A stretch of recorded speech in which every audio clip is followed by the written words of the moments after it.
Kuraburoku abanyabitongore by'abamateka aha Legal Aid, Speak Up, polisi hamwe n'aba Uganda Human Rights bakwatanise hamwe nobu abantu babuganaho abataka bandeba wodi erikushanga omuri Kagago Division omu municipality ya Shema bwanyuma y'okutwarira amateeka omu ngaro kweyongyera bwashesha bwira omu kyanga nikyo kimwe ekizire kubamu bingi nibatwarira amateeka omu ngaro bataka barise kwetegereza nibatwarira amateeka omu ngaro osanga bakora ensonga ekyakubiri tarikwetagisa ekyakabiri obushuma bw'ebitookye bube burumu bwingi konka kuruga nk'okuba babashomesa obushuma nibubaasa kukyendera waba utakumanya amateeka tikikwiha omushango kandi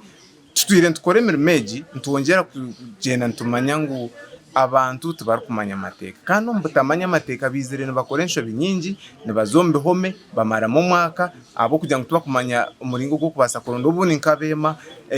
nibaguza amataka. Ojwekire DPC wa Sema SP Consilanta Kasure yashoborra emishango erikusingayo okubugana omuri Shema na munonga omu wodi ya Ndeebo iyo kuyiba ebitooki kuyiba omwani hati nigwo guhangire okunywa enjaayi kuresa enjaayi amirungi za kuba n'abaana okunyangaraza abazaire baabo mbwenu obutabanguka omu maka obwisireho obutabanguka omu maka ebyo nibyo bikizire kutuganzya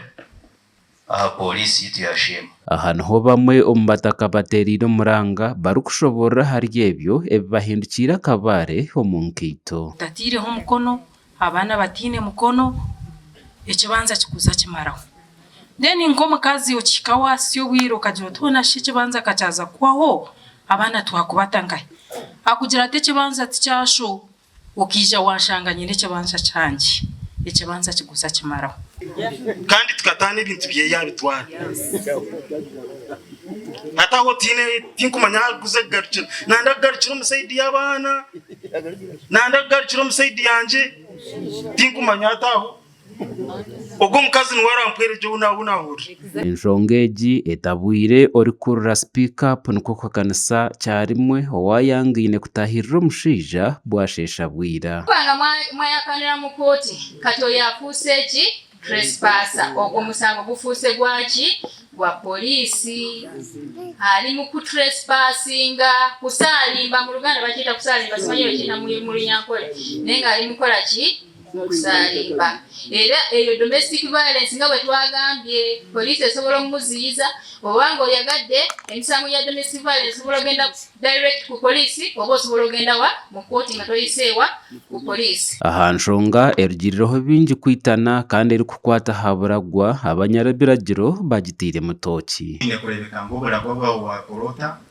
wabusayininga kandi wabusayininga gye ahabw'okuba ate ebyona nibikorwa kugira ngu oburagwa bwawe bwatwarwa omu kooti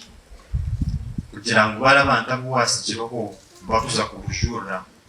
bamara kubugarura narugwa bukiri omu kooti abo abantu batakabahiire orsa rw'okwija kugaba ebintu biwasigire wagaba oburagwa obw'omu kooti nibanza babucekinga kureeba obu oburagwa buhikire kuba nosayininga aha buragwa buri page kiri kuba notosayininga okay na n'ababu ababurebuza nasha bamba butinesi bashime kuba nibasayiningaho oburagwa butasayiningire kooti tekabubura okay hagira obundi ekyabo hariyo topic empango munonga erikukwata aha muntu yafatine buragwa okay aba bongere bashoborra ebirikukwata aha kupangisa amataka aba kugira ngu bingi bahwerire omu bihome mu bakozesi waza kupangisa itaka